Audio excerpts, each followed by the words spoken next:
হনুমানজি হলেন সংকট মোচন। সে কারণে যদি তার পুজোয় এই ভুলগুলো করেন তাহলে আপনি জীবনে মহা সংকটে পড়তে পারেন। ভুলগুলো কি কি জেনে নিন।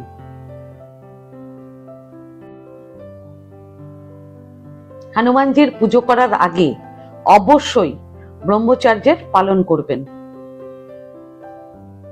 বিনা স্নান করে কিংবা অশুদ্ধ জামা কাপড় পরে কখনো হনুমানজির পুজো করবেন না। মহিলারা কখনো অশুদ্ধ অবস্থায় হনুমানজির পুজো করবেন না এবং সে সময় হনুমান চালিসার পাঠও করবেন না। যদি কোনো ব্যক্তির দাহ সংস্কার করে বাড়িতে ফেরেন তাহলে বিনা স্নান করে হনুমানজির পুজো করবেন না।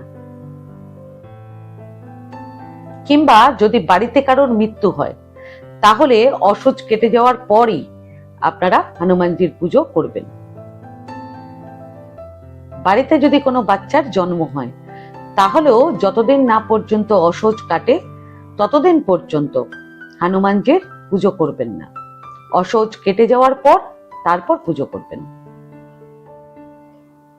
হনুমান চালিসার পাঠ শুরু করার আগে এবং পাঠ হয়ে যাওয়ার পর কমপক্ষে 11 বার জয় রাম, জয় জয় রাম কিংবা শ্রীরাম অবশ্যই বলবেন সব সময়, তবেই ফল পাবেন।